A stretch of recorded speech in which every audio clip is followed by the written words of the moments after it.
1950 সালে বেলজিয়ামের আদি একটি জাতকে উন্নত করা হয় বেলজিয়ান ব্লু হিসেবে। 1978 সাল থেকে এটি ছড়িয়ে যায় ইউরোপ এবং আমেরিকায়। এখন পর্যন্ত প্রাকৃতিকভাবে মাংসের জন্য বিশ্ববিখ্যাত এই বেলজিয়ান ব্লু প্রজাতির গরু। এই গরুগুলো বেলজিয়ান ব্লু বা ব্ল্যাক নামেও পরিচিত। এই বিশাল গরুর দেহে থরথরে মাংসপেশি এবং পিঠে কোনো কুঁজ নেই।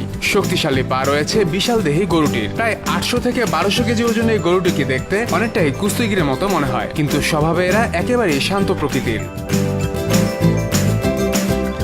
এই প্রজাতির গরুর সদ্য জন্ম নেওয়া একটি শাবকের ওজন প্রায় 60 থেকে 70 কেজি। বছর দুয়েকের মধ্যে এদের ওজন হয় কমপক্ষে 600 কেজি। 3 বছরের মাথায় যখন এরা পূর্ণতা পায় তখন এদের ওজন গিয়ে দাঁড়ায় 800 থেকে 1200 কেজি পর্যন্ত। ইউরোপ এবং আমেরিকার পর এখন এই গরুগুলো ব্যাপকভাবে জনপ্রিয়তা পাচ্ছে এশিয়ার বিভিন্ন দেশের খামারিদের কাছে।